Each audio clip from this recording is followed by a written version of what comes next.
పూర్ణమదః పూర్ణమిదం పూర్ణాత్ పూర్ణముదచ్యతే పూర్ణస్య పూర్ణమాదాయ పూర్ణమేవావశిష్యతే.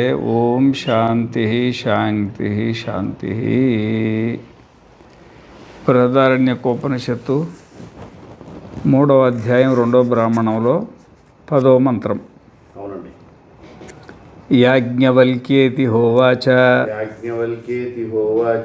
యదిదగుం సర్వం మృత్యోరన్నం కాస్విత్ సా దేవత యస్యా మృత్యురన్నం ఇతి అగ్నిర్వై మృత్యుః సో అపాం అన్నం అపపునర్మృత్యుం జయతి. ఇక్కడ యాజ్ఞవల్క్యుడు ఒక విషయం అడుగుతున్నాడు. సరే, ఇప్పుడు ఈ గ్రహాతి గ్రహాల వరకు అందరూ పీడింపబడుతున్నారు కదా, పీడింపబడుతున్నారు కదా. మరి పీడించే క్రమంలో మరి అందరూ మాటి మాటికి పుడుతున్నారు, మాటి మాటికి చస్తున్నారు. ఈ మాటి మాటికి పుట్టే, మాటి మాటికి చచ్చే క్రమంలో మరి మాటి మాటికి మృత్యుపాలు అవుతుండు కదా. ఈ మృత్యువుని గురించే మళ్ళీ ఇంకొక అతి మృత్యు ప్రసంగం వస్తుంది ఇక్కడ. మృత్యువునికి సంబంధించింది మరి యాజ్ఞవల్క్యేతి హోవాచ. యాజ్ఞవల్క్య ఏదిదగుం సర్వం మృత్యోరన్నం. ఇదగుం సర్వం అంటే నీ జాగ్రత్త కానీ, నీ స్వప్నం కానీ, నీ సుషుప్తి కానీ, ఈ 14 లోకాలు కానీ, ఈ 14 లోకాలు ఎన్నున్నాయో అన్నింటికీ అన్నీ కూడా ఇవంతా మృత్యువుతో కబళింపబడి ఉన్నాయి. సావన వాడు ఎవడు చెప్పండి ఇక్కడ? అందరు పోయేవాళ్ళే కదా. మరి అందరు పోయేవాళ్ళు ఉంటే మరి ఈ విధంగా పుడుచూ సస్తూ ఈ జీవన చక్రం ఇక ఆగదా? జీవన చక్రం ఇక ఆగదా? ఇప్పుడు అడవిలో ఒక సింహం ఉంటుంది. ఆ సింహం ఏం చేస్తుందంటే మొత్తం వేటాడి అన్నిటినీ చంపుతుంది. ఆ అడవిలో ఉన్న జంతువులకంతా అది మృత్యువు. అదేమవుతుంది? మృత్యువు అవుతుంది అన్నమాట. మరి ఆ సింహానికి ఏదైనా మృత్యు ఉండాలన్నా ఉండకూడదా? అక్కడ ఎవడు మృత్యువు? అక్కడ ఎవడు మృత్యువు? వేటగాడు. ఏం చేస్తారు? వేటగాడు వేసి దాని కథ పట్టిస్తాడు అన్నమాట. అర్థమైంది కదా. ఆ విధంగానే ఏనుగు చాలా బలవంతమైంది. ఓ అమ్మ, దాని దెబ్బకైతే సింహాలు కూడా పారిపోతాయి. అడవిలో ఈ చెట్లను బీకేస్తుంది, ఆ చెట్లను బీకేస్తుంది. అది మదగజం. దాన్ని మదగజం అని ఒక ఏనుక్కే ఉంది పేరు. ఏమి మదగజం అని ఒక ఏనుక్కే ఉంది, కానీ మద శబ్దం ఇంకా దానికి అంత మదం ఉంటుందన్నమాట. మరి ఆ మదాన్ని, ఆ మదంతో మరి ఎన్నిటినో చంపుద్ది. మరి దానికి మృత్యువు లేదా?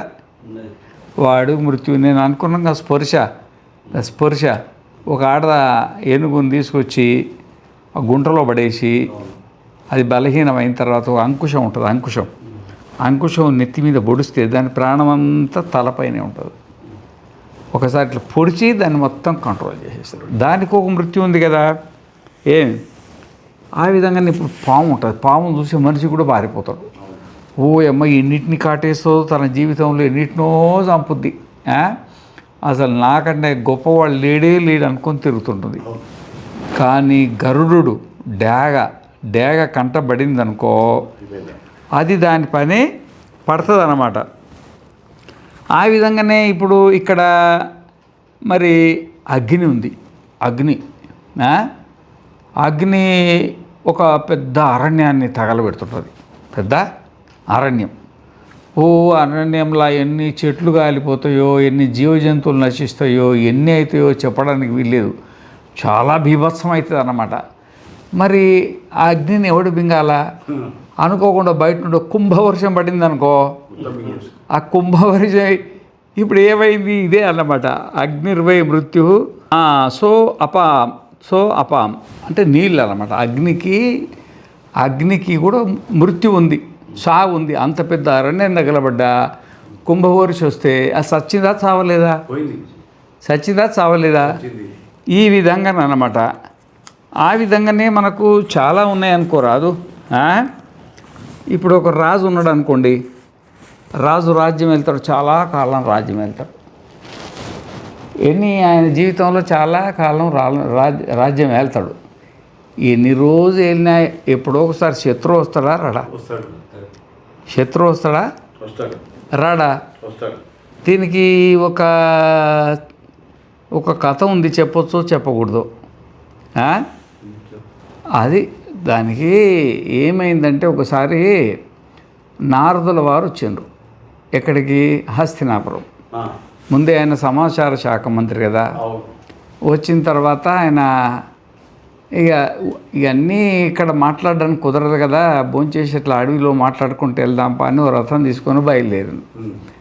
ఆ బయలుదేరడంతో కొంచెం దూరం పోయిన తర్వాత కృష్ణుడు అన్నాడు, అయ్యా నేను తొందరపడి మంచినీళ్ళు తెచ్చుకోలేదు, తినడమే బాగా తినేసిన, కొంచెం దప్పికేస్తుంది, ఇక ఏం చేస్తాం అట్లే నడుపుదామన్నాడు. అదేంటి స్వామి, నేను అణిమ గరిమాది శక్తులు కలిగిన వాళ్ళు, మీరు ప్రభువులు, మంచినీళ్ళు ఇచ్చుకునే భాగ్యం నాకు ఇవ్వకపోతే ఎట్లా? ఇప్పుడే పోయి ఇట్లా తీసుకొస్తా, పోయి ఇటు తీసుకొస్తా అని అమాంతం పైకి లేచిండిగా. ఆయన అణిమ గరిమ మహిమ లఘిమ ప్రాప్తి ప్రాకామి ఈశత్వాది బ్రహ్మ మానసపుత్రుడు కదా, సకల సిద్ధులున్నాయి. పైకి లేచేస్తే ఎన్నో దూరాన కొంగలు కనపడుతున్నాయి. కొంగలు ఎక్కడ ఉంటాయి? నీటిని ఆశ్రయించుకొని ఉంటాయి కదా. ఆ క్షణమాత్రం వాళ్ళు వెళ్ళిపోయినారు. ఏముంది, క్షణం వెళ్ళిపోయేప్పటికి అక్కడ పెద్ద నది ఉంది. ఓహో, ఆ నదిలో నీళ్లు చూస్తే అసలు చూడడానికి 50 మీటర్ల లోతుంది, కానీ అడుగునున్న కంకర కూడా కనపడుతుంది. అంత స్వచ్ఛంగా ఉన్నాయన్నమాట. ఆనందం వేసింది. నేను 14 లోకాల తిరిగి శరీరానికి ఎంత మైల పట్టిందో, ఆ భగవంతుడికి మైల శరీరంలో ఇచ్చిన దానికంటే ఇంత స్నానం చేసి ఇచ్చేస్తే బాగుంటుంది అని ఆయన వాయించేది ఒకటి ఉంటుంది కదా, ఒకటి వీణ. ఆ వీణ ఒకటి, ఆ చిటికలు ఒకటి, ఏమేమి ఉన్నాయో ఆడ వస్తువులు ఆడ పెట్టేసి ఆ మునిగిండిగా. మునిగి లేచేపటికి నారదుడు లేడు. ఒక అందమైన అమ్మాయిగా తయారైంది ఈవిడే. అందమైన, ఇక చూడు అంతా మర్చిపోయింది. ఇక కృష్ణుడు నేను నారదుని అంతా మర్చిపోయిండు. ఇక నేను ఇప్పుడు పోయిన జన్మలో మన ఏమన్నా జ్ఞాపకం ఉందా? ఇప్పుడు ఎట్లుంటే అట్లా ఆమెకు జన్మ అనుకోకుండా క్షణమాత్రంలో జన్మ వచ్చేసింది. ఇక చూసేపటికి ఏం లేదు, ఒకతే అమ్మాయి, పెద్ద ఘోరారణ్యం అది. ఇక ఏం చేయాలి, ఆమెకి ఏం అర్థం కాక ఒడ్డుకు వచ్చేసింది. ఆ పక్కనే దూరాన ఒక రాజుగారు ఏదో వేట కోసం వచ్చేసి ఆ గుర్రానికి నీళ్లు తాపుతున్నాడు. దేంట్లో? ఆ నదిలో. చూస్తూ ఆయన తాగుతుంటే ఇటు అటు చూస్తే అక్కడ రంగులు కనపడుతుంది. ఏందో అరే ఇంత రంగురంగుల జంతువు ఎప్పుడు చూడలేదు ఏంటి? అన్నీ ఎంతో వేటాడా కానీ ఇంత విచిత్రమైన జంతువు ఉంది, దీన్ని చూసి కొట్టాలా అని అది వేసుకొని వచ్చేప్పటికి ఈ అమ్మాయి వచ్చేప్పటికి, ఏంటి నువ్వెవరు అంటే ఏం మాట్లాడట్లేదు, ఏ ఊరు అంటే మాట్లాడట్లేదు, తల్లి ఎవరు తండ్రి అంటే ఎవరు మాట్లాడలేదు, చూస్తున్న తప్ప ఏం మాట్లాడట్లేదు. ఇంతలోనే మంత్రి గారు వచ్చిండు. మంత్రి గారు వచ్చి, ఏంద్రయ్య బాబు ఇది పరిస్థితి ఏంటంటే, మరి ఏం మాట్లాడట్లేదు కదా స్వామి, ఏం పరిస్థితో మనకు కూడా తెలియదు కదా, ఇప్పుడు సాయంత్రం అవుతుంది, ఇట్లే వదిలిపెడితే ఏదో పులి ఏదో తినేస్తుంది, ఆ పాపం మన తగులుది, తీసుకొని వెళ్దాంపా అని నగరాన్ని తీసుకొని వెళ్ళిన తర్వాత మొత్తం దండోరం వాయించారు దేశం అంతా. ఒక అమ్మాయి దొరికింది, ఎవరమ్మాయి అయినా పోయినా వచ్చి క్షేమంగా వచ్చి తీసుకొని వెళ్ళిపోవచ్చు అని. ఎవడూ రాలే, 6 నెలలు అయింది, ఎవరూ రాకపోయేప్పటికీ మరి మంత్రి గారు సమాజం, మరి ఏం చేస్తాంరా బాబు, ఈ అమ్మాయిని ఏమన్నా హాస్టల్లో చేర్చుదామా, ఏంటిది ఈ పరిస్థితి ఏంటంటే, ఆయనకు సంతానం లేదు ఈ మహానుభావుడికి, రాజుగారికి. మరి ఈయన మంత్రి గారు అన్నాడు, దేవుడు ప్రసాదించిండు, ఏమైనాయా ఇప్పుడు ఎవరిని చేసుకున్నా ఏవో సంబంధాలు ఉంటాయి, ఏ సంబంధం లేని అమ్మాయి దొరకడం నీ అదృష్టము. చాలా గొప్ప విషయం, ఏదో పెళ్లి చేసుకో, నీకు అదృష్టం ఉంటే సంతానం కలిగితే కలగవచ్చు అని అది పెళ్లి చేసేసారు. ఈమెకు 60 మంది సంతానం కలిగింది. ఎంతమంది? 60 మంది సంతానం కలిగింది. ఆ సంతానం కలిగితే ఇంక 60 మందిని కనాలనా, పురుడు పోయాలనా, ఇక వాళ్ళని పెంచాలనా, మరి వాళ్ళ పెద్దగా కావాలనా, వాళ్ళ పెళ్ళిళ్ళు పేరంటాలు. 60 మందికి పెళ్ళిళ్ళు కూడా అయిపోయాయి. 60 మంది అల్లుళ్ళు కూడా వచ్చేసినారు. వచ్చేసిన తర్వాత అనుకోకుండా ఒకసారి ఏమైందంటే మృత్యు అన్నాడు కదా, అనుకోకుండా ఒకసారి వేరే రాజులు వచ్చేసి ఆక్రమించేసి మొత్తం దేశానంతా ధ్వంసం చేసి మొత్తం రాజభవనంలో వీళ్ళ కూతుర్లను మొత్తం చంపేసిండ్రు, కొడుకులను చంపేసిండ్రు, అల్లుళ్ళని చంపేసిండ్రు. వాళ్ళ రాజుగారిని వాళ్ళ సంతాన నామం మాత్రం లేకుండా ఇవి కళ్ళు ఎదురుగానే. ఆ మంత్రి గారు, నమ్మా నువ్వన బతికున్నావు, మరి ఇట్లా ఉంటే లాభం లేదని వాళ్ళది ఒక రహస్యమైన ద్వారం ఉంటుంది కదా, వాళ్ళు యుద్ధంలో ఉండేది, వాళ్ళు వచ్చే పరిస్థితులు అంతా చచ్చిపోయారు కదా. ఆ రహస్యమైన దారి గుండా ఎక్కడికో అడవికి వెళ్ళి, ఆ అడవిలో నుండి ఒక చిన్న పల్లెటూరికి వెళ్ళిన తర్వాత ఈమెకు పాపము చాలా భయంకరమైనటువంటి పరిస్థితి అన్నమాట. ఏమైంది ఈ క్షణ మాత్రంలో ఇంత పెద్ద సంసారం అంతా కుప్ప కూలిపోయింది. భర్త లేకపోయా, కొడుకులు లేకపోయా, కూతురు లేకపోయా, అల్లుళ్ళు లేకపోయా, ఎవరు లేకపోయింది, నా పరిస్థితి ఏంటిది అని ఒక వారం రోజుల దాకా షాక్ అన్నమాట. మెంటల్ షాక్ వస్తుంది మామూలుగా, షాక్ వచ్చేసింది. సరే మంత్రి గారు కనిపెట్టి ఇది రావడం సహజమే, ఇంత మాత్రం సంఘటన జరిగినందుకు ఆమెకు ఏదో టైం ప్రకారం ఏదో జ్యూసులు అవి అంబులు గింబులు పల్లెటూరులు దొరికినాయి ఇచ్చేసి ఎట్లో వారం రోజులు బతికించిండు.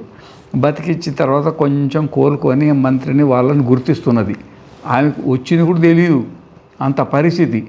గుంచింది, మంత్రి గారు మనం ఇక్కడ ఉన్నవేంటి అంటుందన్నమాట. ఇక్కడ ఉన్నవేంటి అమ్మ, జరిగిందంత ఇది అదృష్టము, నువ్వు ఒక్కదాని మీద బతికినవు, ఇంతమందికి పిండాలు పెట్టాలి నువ్వు, ఇక ఇంతమందికి పిండాలు పెట్టాలా. నేను మరి 60 మందికి మరి 62లో ఎన్ని 120, వాళ్ళకి ఇద్దరిద్దరు పిల్లలు, ఇక 360, 1236 కదా. మరి 300 రాజుగారు 361 అయింది కదా. ఇంతమందికి పిండాలు పెట్టాలా అని దగ్గర 360 మంది పురోహితులంతా పిలిపించి ఒకరొకరు పెట్టాలి కదా. అందరినీ పురోహితులంతా పిలిపించి అంత పిండాలు కిలోలు అంతా అన్నం గిన్నం అంతా ఉడకబెట్టేసి, మళ్ళీ నల్ల నువ్వులు, ఆ తర్వాత ఈ దర్భలు ఇవన్నీ తెచ్చి, ఇస్తరాకులన్నీ తెప్పించి ఇక అంతా ప్రక్రియ అంతా మొదలు పెట్టేసారు అనమాట. మొదలు పెట్టేసి ఇక అంతా రెడీ అయింది. రెడీ అయిన తర్వాత అమ్మ ఇక మీది ఆలస్యం, మీరు స్నానం చేసుకొని రండి, స్నానం చేసుకొని రండి, అంత సిద్ధంగా ఉన్నది అన్నాడు. సరే ఈ పాపం 2-3 పట్టుకొని పోయింది అన్నాడు. లేని పరిస్థితి, 2-3 బతకడమే కష్టంగా ఉంది. ఆ నీళ్ళల్లో మునిగింది. నీళ్ళల్లో మునిగి లేచేపటికి ఎదురుగా కృష్ణుడు ఉండు. ఏమయ్యా బాబు, మంచినీళ్ళకి పోయి అటే పోయినావు, ఏంటిది కదా.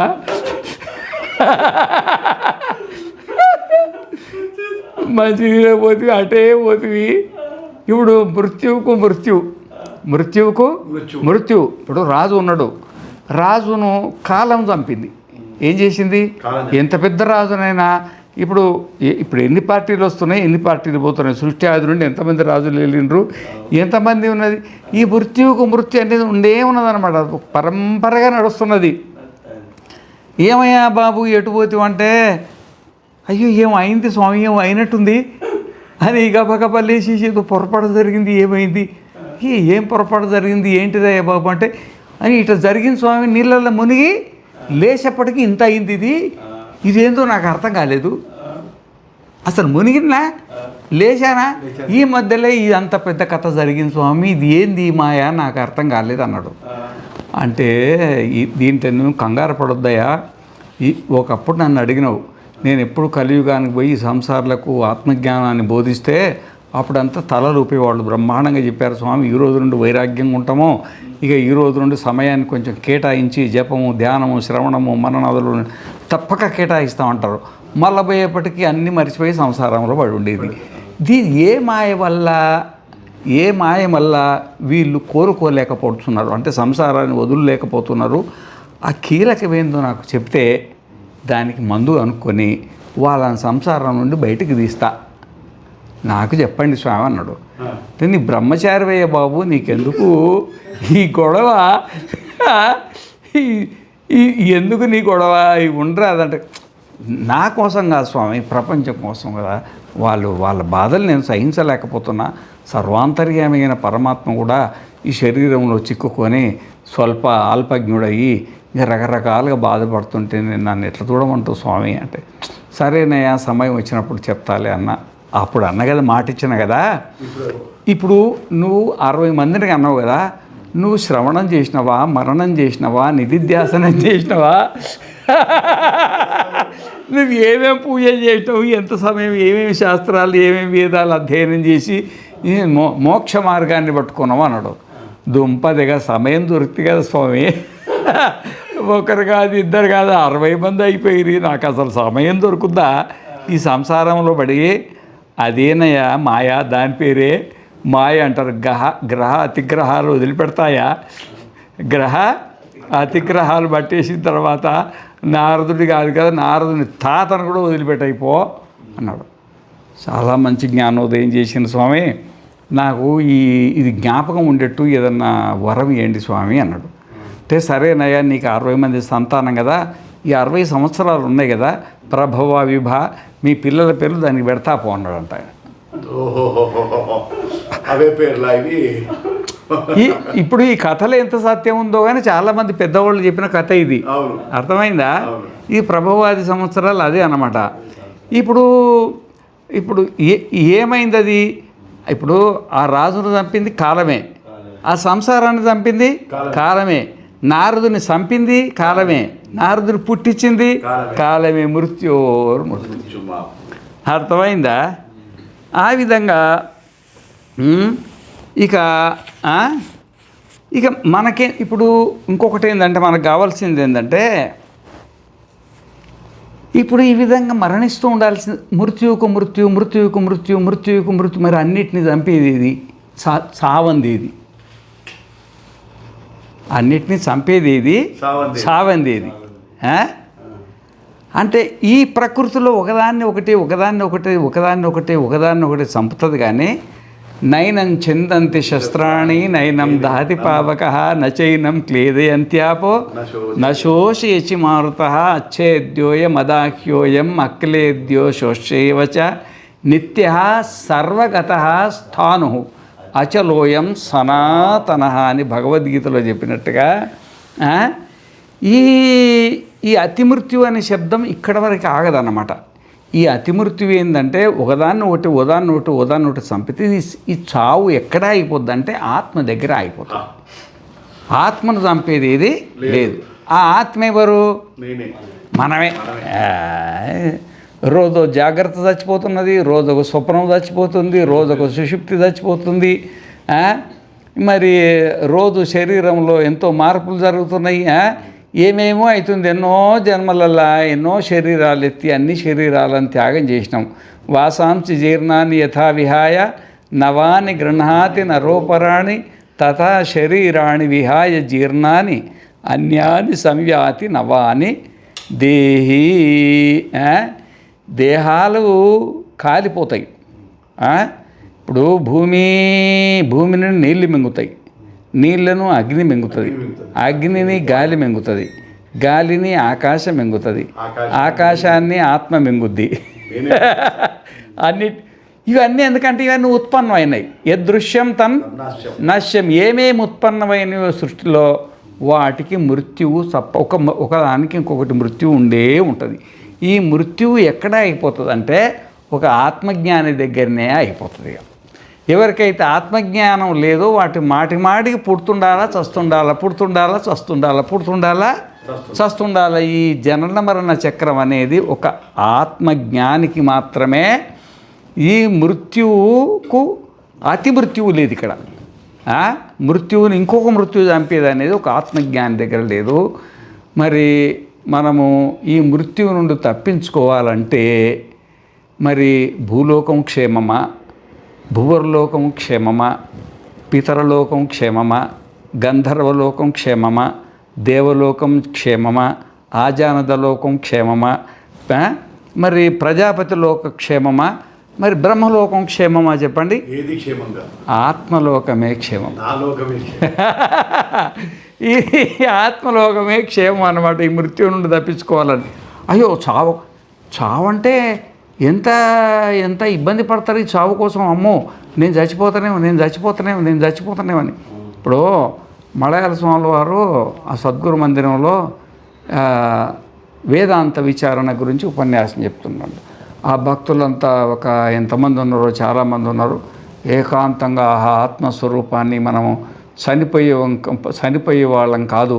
జీవో బ్రహ్మైవ నా పరవా, మన పరమాత్మ, మనం శరీరం కాదు, మనం ఇంద్రియాలు కాదు, మనం అనాత్మలో అన్నమయ ప్రాణమయ మనోమయ విజ్ఞానమయ ఆనందమయంలో మనం ఏది కాదు.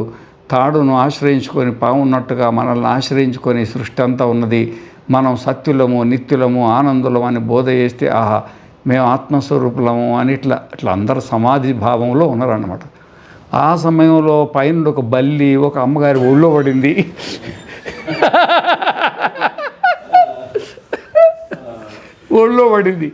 ఒళ్ళో పడి బల్లి అంటే మరి అది పెద్ద బల్లి శాస్త్రం ఉంది కదా.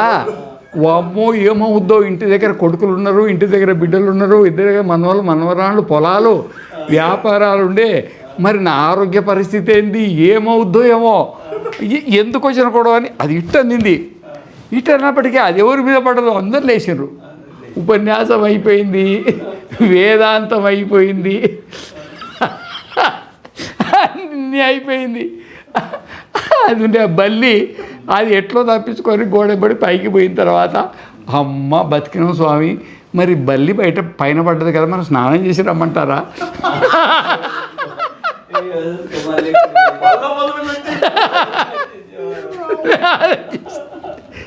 ఈ మృత్యువును మహానుభావులు తప్పించుకోవడానికి 14 లోకాలు తిరుగుతాడు వీడు.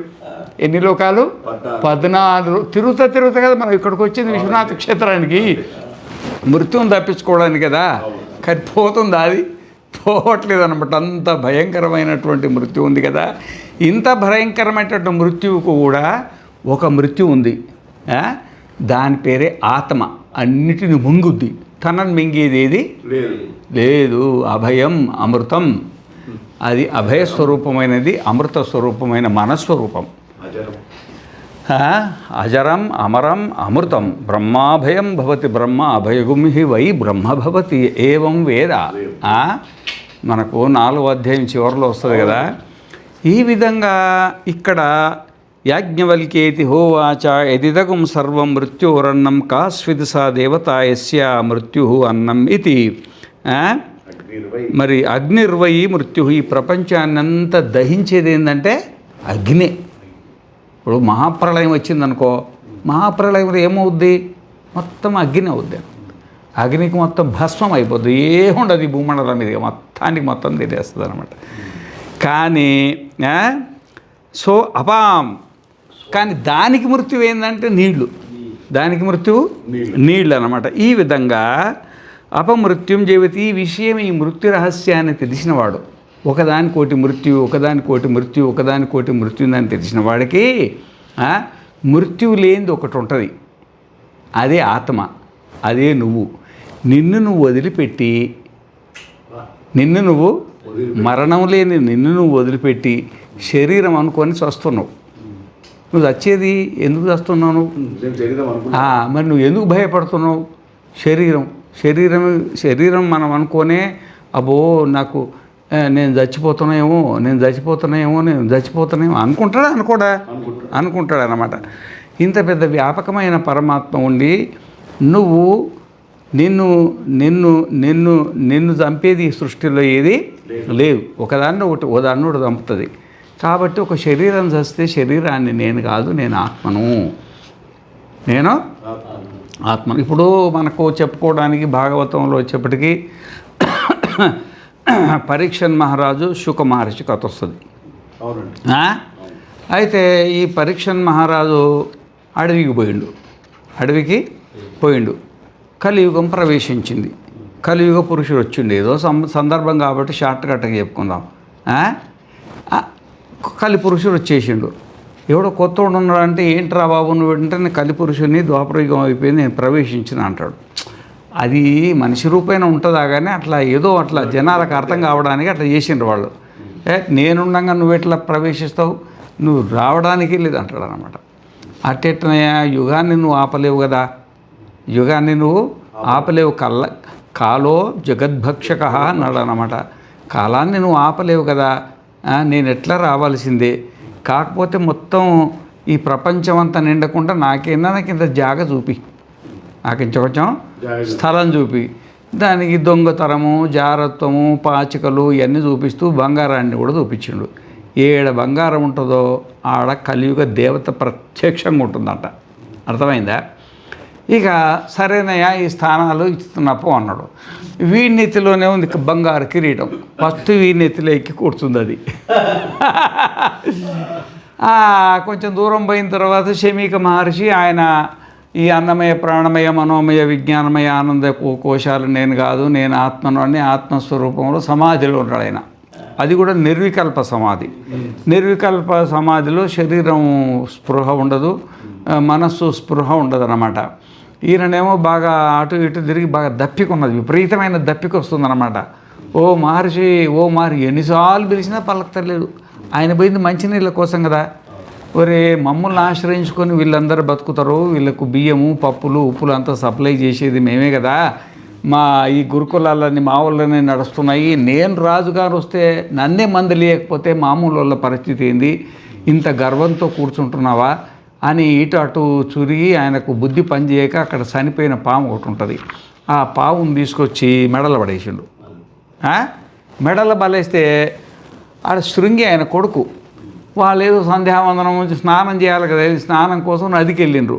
వాళ్ళలో ఎవడో కొంచెం ముందు స్నానం చేసి ఇది చూసిండు కళ్ళతో చూసేప్పటికీ ఆయన ఎవడో ఈ పిల్లోడికి తెలియదుగా గబగబా పోయి శృంగికి చెప్పిండు, అయ్యో ఎవరు మీ మెడల పాము వేసేసినాను, మీ నాన్న మెడల పాము వేసిండు అన్నట్టు. ఆయనకు ఇక ఉడుకు రక్తం ఎట్లుంటుంది కుర్రోడది. వాడు ఈ పక్క ఆ పక్క ఏం ఆలోచించకుండా ఉగ్రావేశం నరసింహ అవతారం ఎత్తేసి నీళ్లు తీసుకొని కొట్టి పడేసిండు. వాడు ఎవడైనా సరే 7 రోజుల లోపల సప్తాహమున 7 రోజుల లోపల చచ్చిపోవాలన్నాడు. ఇప్పుడు ఇది మృత్యువేనా కాదా? మహారాజే కానీ మహారాజుకు మృత్యు వచ్చిందా రాలేదా? అమ్మ ఇంటికి వచ్చిండి. ఈ శాపం పెట్టింది ఆయనకు తెలియదు కదా, శాపం పెట్టింది తెలియదు. శృంగి వచ్చేసిన తర్వాత కొంతసేపటికి ఆయన ధ్యానం లేచిన తర్వాత ఇదంతా జరిగింది చెప్తే ఎవడు అట్లా కళ్ళు మూసుకొని చూసేప్పటికి ఆయన పరీక్షను మహారాజు. ఆయన పరీక్షను మహారాజురా నాయన, ఆయన బతికుండగానే 2 సార్లు భగవంతుని దర్శనం చేసుకున్నాడు. ఒకసారి ఉత్తర గర్భంలో ఉన్నప్పుడు ఆయన ఒక ఆయన ఉన్నాడు కదా బ్రాహ్మణోత్తముడు, ఆయన బ్రహ్మ మన ఈయన కొడుకు ద్రోణాచార్యుని అశ్వత్థామని కదా, అశ్వత్థామ అన్నమాట.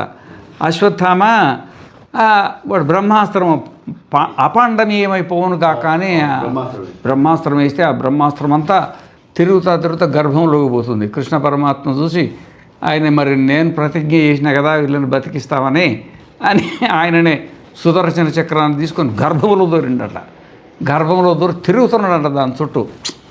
ఏదో సరే ఇది ఒకటి ఏమి ఇప్పుడు ఆ బ్రహ్మాస్త్రానికి కూడా మృత్యు ఉందిగా, లోపల సుదర్శన చక్రం ఉందా లేదా, దానికి కూడా మృత్యు ఉంది. మళ్ళీ దేనికి బ్రహ్మాస్త్రానికి కూడా మృత్యు ఉంది. ఆ తల్లి గర్భంలోనే చూసిన కాళ్ళు అక్కడే దర్శనం చేసుకుని బాగా స్పష్టంగా కనబడుతుంది అన్నమాట. పుట్టిన తర్వాత కళ్ళు తెరవకపోతే ఏంట్రా బాబు ధృతరాష్ట్రుడు గుడ్డోడు, ఆయన పనికిరాడు, గుడ్డోడు రాజ్యం వేయకూడదని ఇంత పెద్ద మహాభారత యుద్ధం జరిగితే మరి వీడు కళ్ళు మూసుకున్నాడు, మళ్ళీ ధృతరాష్ట్రుడు ఏమన్నా పుట్టారా అని వాళ్ళంతా భయపడిపోయినారన్నమాట. కళ్ళే తెరవట్లే. ఆ కృష్ణుడికి కబర్ పంపించాడు. కృష్ణుడు అందరు పట్టుకున్నారు ముందే కళ్ళు తెరిపించడానికి. ఓయమ్మ కుంతి పట్టుకుంది, పంచపాండవులు పట్టుకున్నారు, అందరూ పట్టుకున్నారన్నమాట. ఎవడు పట్టుకున్నా తెలుసు. ఆపటి కృష్ణుడు చేతిలో పోయేప్పటికీ స్పర్శ గమనించాడు. స్పర్శ స్పర్శ గమనించి అసలోడు దొరికింది నాకు ఇప్పుడు. ఆయన ఉద్దేశం ఏంటంటే ముందు భగవంతుని దర్శనం చేసుకొని ప్రపంచంలో ప్రవేశించాలి. అందుకనే పొద్దున్నే లేచి భగవంతుని ధ్యానం చేసిన తర్వాతనే కాలు కింద పెట్టాలంటారు. ముందు భగవంతుని దర్శనం అంటే భగవంతుని స్మరణో జపమో ధ్యానమో చేసేసుకొని ప్రపంచంలోకి అడుగు పెట్టాలంటారా. పరీక్ష మహారాజు నుంచి మనం నేర్చుకోవాలన్నమాట. కాడు తెరిచిండు. అర్థమైందా? అయితే ఆ పరీక్షన్ మహారాజు 2 సార్లు భగవంతుని దర్శనం చేసుకున్నాడురా. వాడికి నువ్వు శాపం పెడితే ఎట్లా?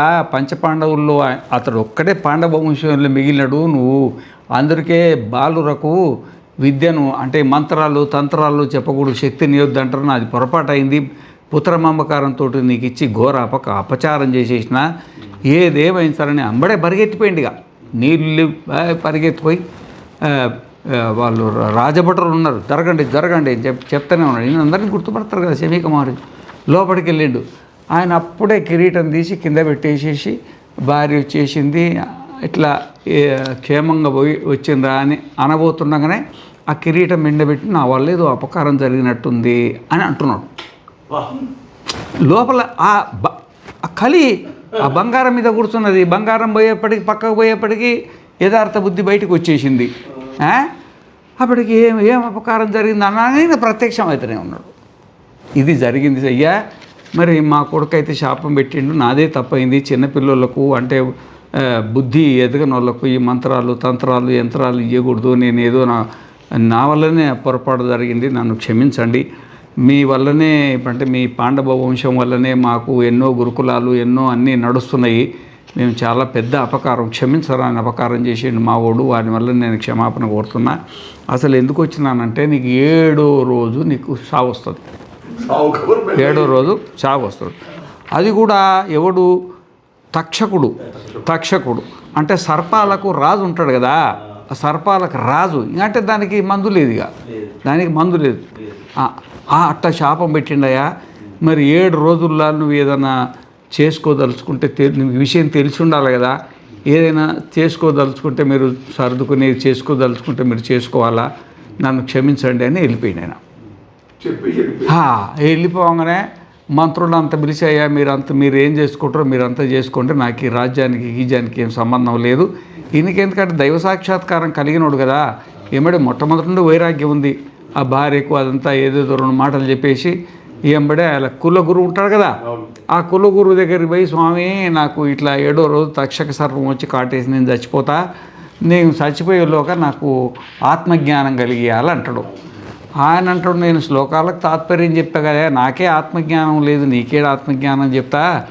నేను ఏదో పండితున్నే, శ్లోకాలకు పండితున్నే, కానీ నాకు ఆత్మజ్ఞానం లేదయా.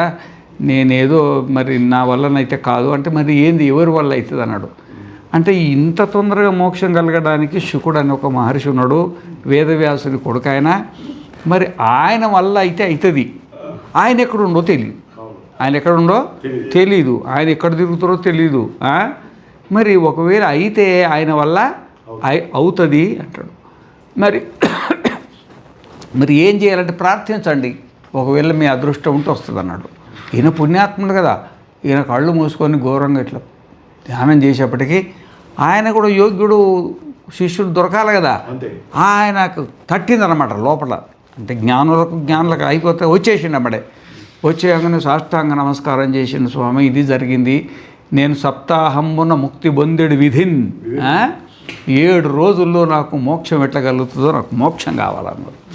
ఈ కాలంలో 7 రోజుల్లో చావు వచ్చిందని తెలిస్తే ఎవరెవరికి వీలునామాలు రాయాలా, ఎవరికెవరు రిజిస్ట్రేషన్ చేయాలా, పోయే రోజు ఎవరిని చంపాలా, ఇట్లా చేస్తున్నాడుగా. ఎవరిని చంపాలా, ఏమేమనుకుంటారో కానీ మోక్షం అనే విషయం ఉంటుందా? ఉండదు కదా. ఆయన 7 రోజుల్లో నీకు చావు వస్తే నాకు 7 రోజుల్లో మోక్షం కావాలంటాడు. నువ్వేం భయపడకు, గ్యారంటీగా నీకు మోక్షం వస్తుంది, రా నాయం బట్రా. ఎంత ధైర్యం చెప్పిండు అనుకున్నావు? నీకు మోక్షం కదా కావాలా, మోక్షం నేను ప్రసాదిస్తారా అని తీసుకొని పోయి 7 రోజులు సప్తభూమికలు ఏంటివి? సప్తభూమికల ద్వారా భాగవతాన్ని ప్రవచనం చేసిండు అనమాట. ప్రవచనం చేస్తే ఇక ఈ మంత్రులు ఆ తక్షకుడు ఎక్కడి నుండి వస్తాడో చూస్తాం. ఎక్కడి నుండి వస్తాడో చూస్తాం. పదాతి దళాలు, అశ్వాలు, ఏరుగులు, నారాయణ ఇక ఎన్ని మొత్తం సైన్యాన్ని 4 రకాల సైన్యాన్ని మొత్తం గేరవ్ చేసేసిండు అనమాట. ఆకాశాన్ని చూస్తుండండి, అక్కడ చూస్తుండండి, ఇక్కడ చూస్తుండండి, 24 గంటలు అప్రమత్తం అన్నమాట. ఈయనేం పట్టించుకుంటలేడు. ఆయన చెప్తున్నాడు, ఈయన వింటున్నాడు, ఆయన చెప్తున్నాడు, ఈయన వింటున్నాడు, ఆయన. అయితే రోజు మరి ఆ తక్షకుడికేమో నోట్లనేమో విషం ఊరుతుంది. పోవాలా, కాటేయాలా. ఆయనకు మరి శాపం కదా, ఆయన నిలబడలేకపోతుండు. నుండి స్వర్గలోకం నుండి కింద పడ్డాడు. ఆయన దేవసర్పం కదా స్వర్గంలో, నుండి భూమి మీద పడిపోయాడు. ఇక భూమి మీద పడిపోతున్నాడు. ఆయన బృహస్పతికి ఒక ఆలోచన వచ్చింది. ధన్వంతరికి ఒక ఆలోచన వచ్చింది. అరే, నాకు ప్రపంచంలో మంచి పేరు ఉంది కదా, వీడు తక్షకుడు కానీ కాటేస్తే ఎంబడే నేను మందిస్తే ఈయన బతికిండు అనుకో, ఈ వైద్య విద్యకు బ్రహ్మాండంగా ఒక పేరు ఉంటుంది అని ఈయన మందులు గిందులంతా నూరుకొని ఈయన వస్తున్నాడు అన్నమాట. దీన్ని ఆయన కనిపెట్టిండు. తక్షకుడు కనిపెట్టిండు. 2 కాళ్ళు పట్టుకుండు. మా సర్పజాతి విలువబోత స్వామి, ఇప్పుడు నేను కాటేయకున్నా ఏదో ఒక రోజు చచ్చిపోయేవాడు కదా, ఆ మృత్యు అనేది ఉంటుంది కదా, నీ దండం పెడతా, నీకు ఏం కావాలో చెప్పు, మొత్తం ఇస్తా నీకు, మొత్తం ఇస్తా, కానీ మా పరువు కాపాడు, నీ శరణాగతి పొందండి. శరణాగతి పొందిండు. ఇంకా శరణాగతి పొందితే ఇక పాతకాలంలో అది పద్ధతి ఉండేది కదా. సరే, ఏం మాట్లాడుకున్నారో, ఏం అగ్రిమెంట్ అయిందో తెలియదు కానీ అర్థమైందా, ఏం అగ్రిమెంట్ అయిందో తెలియదు కానీ ఆయన ఎందుకు వెళ్ళిపోయాడు. ఇక ఎవరు, ధన్వంతరి. ఈయన బయలుదేరిండు. ఈ సైన్యం చూస్తే నారాయణ ఎంత భయంకరమైన సైన్యం ఉందంటే, లోపలికి ఈగ దోమపోయే పరిస్థితి లేదు. చతురంగ దళాలంతా అప్రమత్తంగా ఉన్నాయి. అస్త్రాలు శస్త్రాలంతా తీసుకొని ఎన్ని చెక్కింగులు ఉన్నాయో ఎట్లా పోవాలా అని ఒక సూక్ష్మమైనటువంటి అణిమ ఆకారంలో కూర్చొని ఆలోచన చేశాడు. అయితే రోజు ఈయనకు ఒక పూలమాల, ఆయనకు ఒక పూలమాల వేసేవారు పొద్దుటే. ఏమి పూలమాల. అయితే శుకుడికి ఒక పూలమాల, వీడికి ఒక పూల. ఆ పూలమాల ఎక్కడి నుండి పోవాలా, తోట నుండి పోవాలా. ఆ తోట జోరిండికి, తోటలా జోరి వాళ్ళు పూలు కోసుకపోతారుగా, ఆ పూలల్లో దూరిండు. ఎందుకంటే అనిమాదులు సిద్ధులు ఉన్నాయి కదా, వాళ్ళు మొత్తం పూల మాల కట్టింది కదా. పూల మాల కట్టిన తర్వాత మాలలో దూరిండు పోయిగా. మాలలు దూరి బ్రహ్మాండంగా ఇక వీళ్ళు భజంత్రీలు వేసుకుంటూ పోతారు కదా, ఆ మాలలు భజంత్రీల మధ్యలో పోయింది మహానుభావుడు. భజంత్రుడు భజంత్రిలో పోతుందన్నమాట. మృత్యువు చూడరా అది ఎట్లుందో ఇక అర్థమైందా. భజంత్రిలో పోయిన తర్వాత మరి ముందు శుకునికి మాలేసిండ్రు, తర్వాత ఈయనకు మాలేసిండ్రు. గబిక్కిన ఈయన మాలలో దూకి క్షణమాత్రంలో అటు రావడం, ఇట కాటేయడం, అటు మాయం కావడం, ఈయన చావడం అంత క్షణకాలంలో అయిపోయింది. ఒకటే క్షణకాలం. ఏం చేసిండ్రు ఇంతమంది? మృత్యువుకు మృత్యు ఉందా లేదా? మహారాజే చచ్చిండా చావలేదా? కానీ ఒకటి, ఆ లాస్ట్కి వచ్చేప్పటికీ శుక మహర్షి ఏమయ్యా మరి నువ్వు చస్తావా అంటే, నేనెందుకు చస్తా స్వామి అన్నాడు. నేనెందుకు చస్తా, నేను ఆత్మను సర్వాంతర్యామిని, ఏంది నేను చచ్చేది, నేను పరమాత్మ అహం బ్రహ్మాస్మి అట్లా సమాధిలో ఉన్న సమయంలో కాటేసేసి అయిపోయి. మరి మృత్యువుకు మృత్యు ఉంది, కానీ ఆ మృత్యువుకు మృత్యు ఉంది మీ దగ్గర. ఎవరి దగ్గర? పరీక్షిత్ దగ్గర. మృత్యువు జయించాడు అన్నమాట. అర్థమైందా? ఇప్పుడు దీన్ని చెప్పడంలో సారాంశం ఏంటంటే, అతిగ్రహాలు ఉన్నాయి, కానీ గ్రహాతిగ్రహాలు పట్టుకుంటాయి, వదులుతూ ఉంటాయి, సస్తా ఉంటాయి, పుడుతూ ఉంటాయి, ఏమేమో అవుతుంది, అల్లకల్లోలం అవుతుంది. ఇవి మనల్ని మృత్యువులోకి నెట్టేస్తుంది. ఎప్పుడు?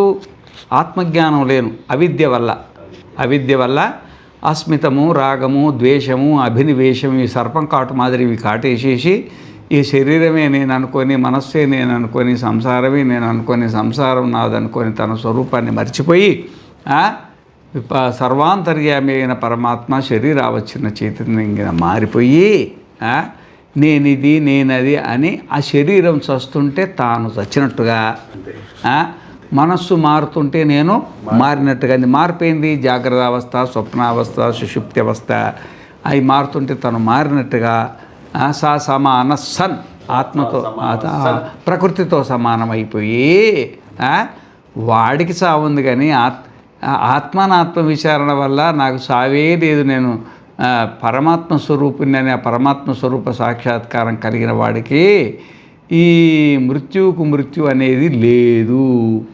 అన్నిటికీ మృత్యువు మనమే, అన్నిటికీ మృత్యువు మనమే. ఎందుకంటే మనకు ఆత్మసాక్షాత్కారం కలిగిన మరుక్షణము మనకు మృత్యువులు ఎన్నున్నాయో అన్నమయ, ప్రాణమయ, మనోమయ, విజ్ఞానమయ, ఆనందమయ 14 లోకాలు ఏక క్షణంలో భస్మమైపోతాయి. క్షణకాలంలో జ్ఞానాగ్ని సర్వకర్మాని భస్మసాత్ కురుతే అర్జున. ఆ జ్ఞానం అనేది క్షణకాలంలో నశించదన్నమాట. ఈ యాజ్ఞవల్క్యుడు ఇది ఎందుకు ఈయన అడిగిండంటే మృత్యువుకు మృత్యు ఉంది, మృత్యువుకు మృత్యు ఉంది. కానీ అసలు మృత్యు ఏది? అసలు మృత్యు ఏది? మనమే. అన్నిటిని మింగి ఎతో వాయుమాని భూతాని జాయంతే ఏన జాతాని జీవంతి యస్మిన్ ప్రయంతి అభిసంహిసంతి తద్బ్రహ్మ తద్విజిజ్ఞాసస్వ.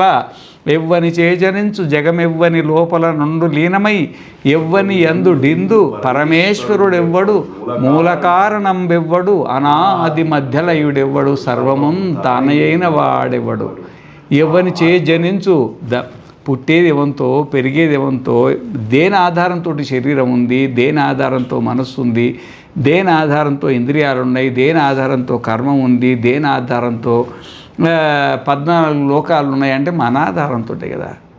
మనం లేకపోతే శరీరం లేదు, మనం లేకపోతే మనస్సు లేదు, మనం లేకపోతే ఇంద్రియాలు లేదు, మనం లేకపోతే ఈ లోకాలే లేవన్నమాట. అన్నీ వదిలి బయటికి పట్టుకున్నాం మనం. అవే మనకు మృత్యువై కూర్చున్నాయి. అవిద్య అంటారు దీన్ని, అవిద్య. అతస్మిన్ తద్బుద్ధిర్ అవిద్య. ఈ మాదిరిగా ఈ యాజ్ఞవల్కుడు ఈ యాజ్ఞవల్కుడి సమాధానం చెప్పడానికి అసలు తాత్పర్యం ఏంటంటే మృత్యువుకు మృత్యు ఎవరు అంటే మనం ఆత్మ. ఈ ఆత్మ వైపు ప్రయాణం చేయడానికి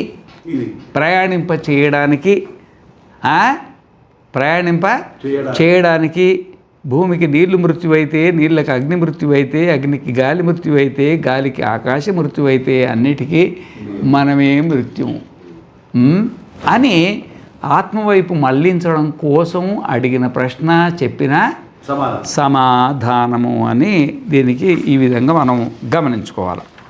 అర్థమైందా? ఇక నువ్వు తర్వాత మరి 11వ మంత్రం. యాజ్ఞవల్క్యేతి హోవాచ యత్రాయం పురుషో మ్రియత ఉదస్మాత్ ప్రాణాః క్రామంతి అహో నేతి నేతి హోవాచ యాజ్ఞవల్క్యః అత్రైవ సమవనీయంతే స ఉచ్ఛ్వయతి అధ్యాయతి అధ్యాత్మో మృతశ్యేతే. 11వ మంత్రం. యాజ్ఞవల్క్యేతి హోవాచ యత్రాయం పురుషో మ్రియత ఉదస్మాత్ ప్రాణాక్రామంత్యహో నేతి నేతి హోవాచ యాజ్ఞవల్క్యో అత్రైవ సమవనీయంతే స ఉచ్ఛ్వయతి అధ్యాయతి అధ్యాత్మో మృతశ్యేతే. ఇది మంత్రం అన్నమాట. అయితే యత్ర అయం పురుషో మ్రియతే. ఇప్పుడు మనం మధుకాండం విన్నాం.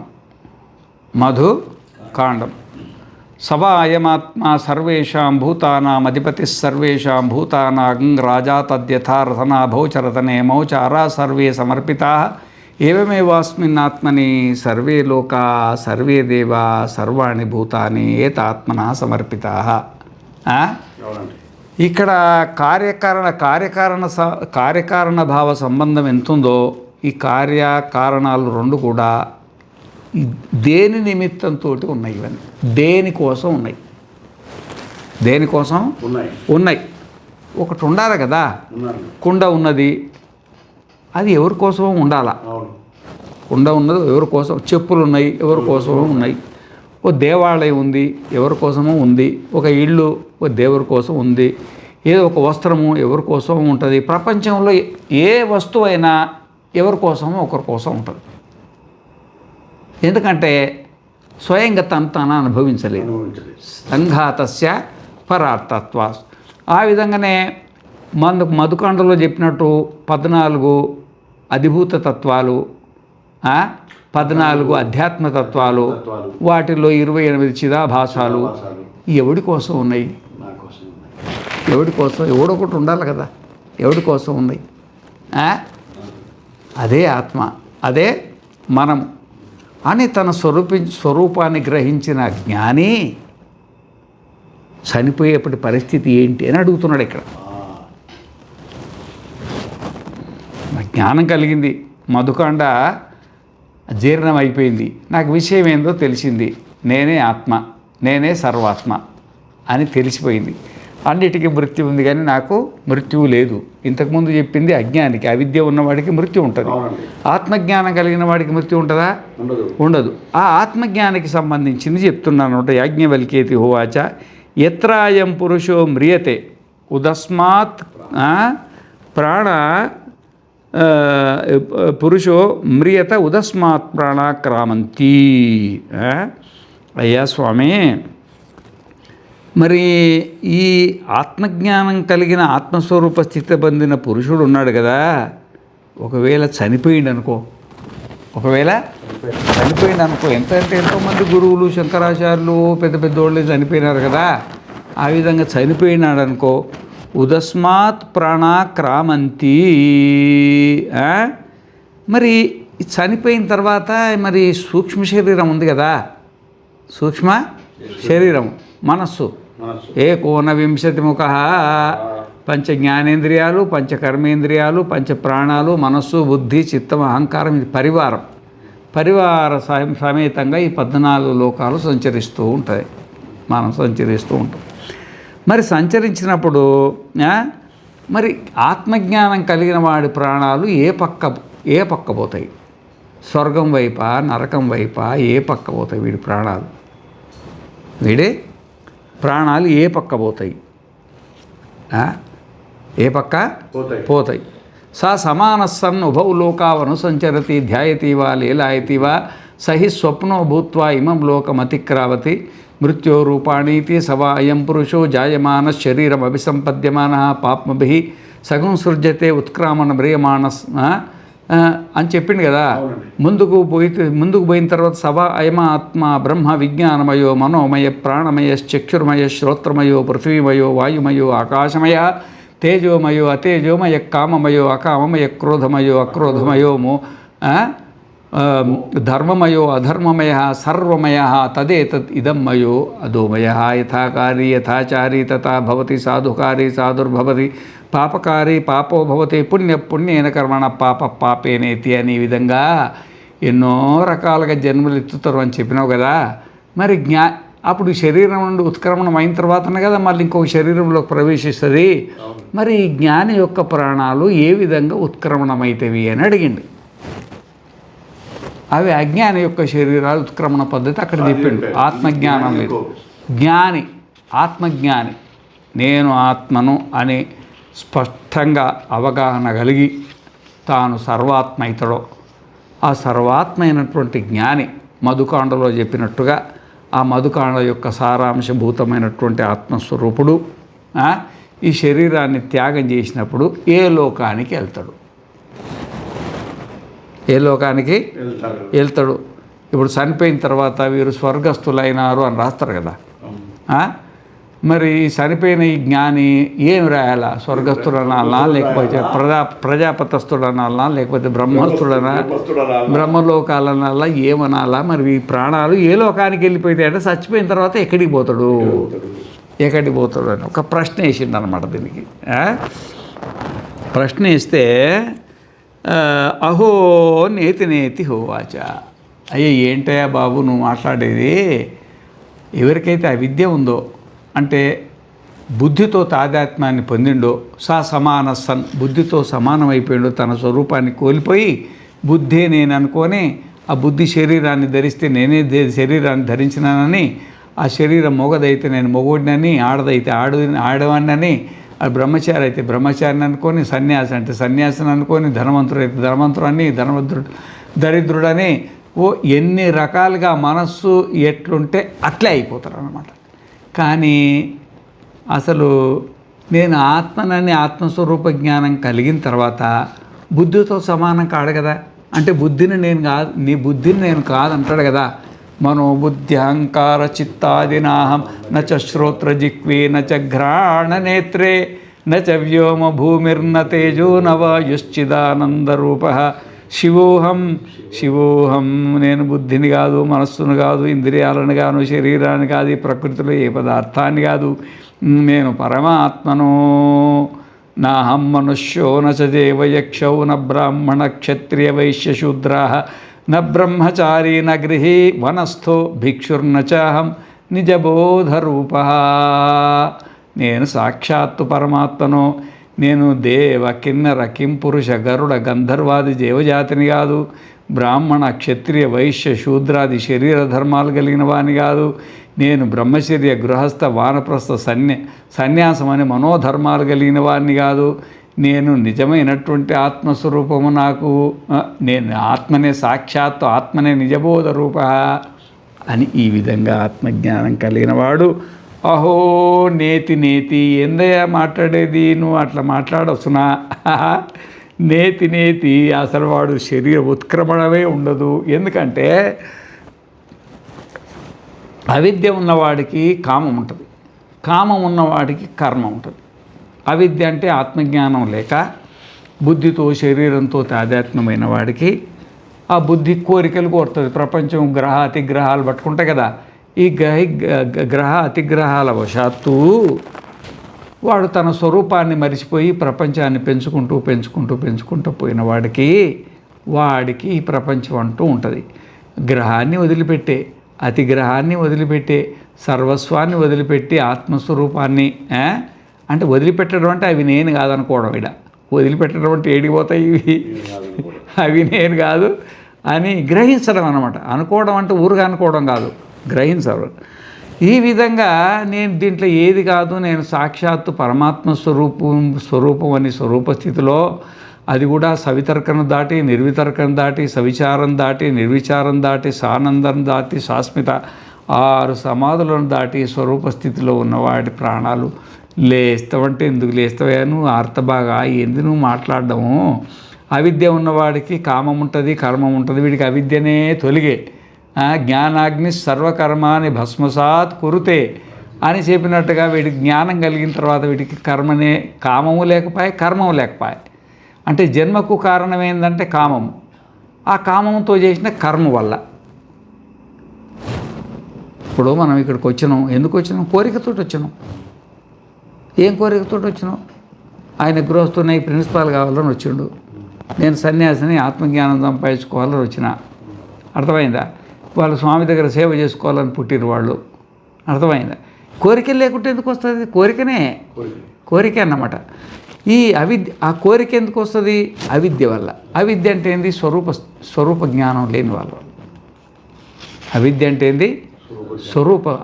స్వరూప జ్ఞానం లేని దాన్ని అవిద్య. అతస్మిన్ తద్బుద్ధి అధ్యారోప విద్య. అతస్మిన్ అది కాదు.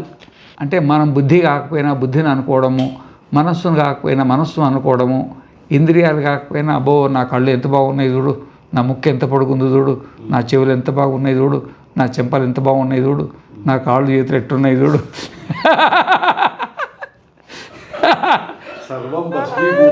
అర్థమైందా?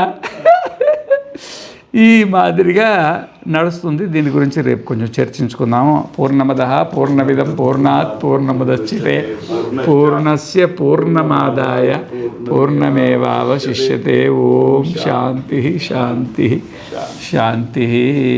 నారాయణ శివార్పణమస్తు.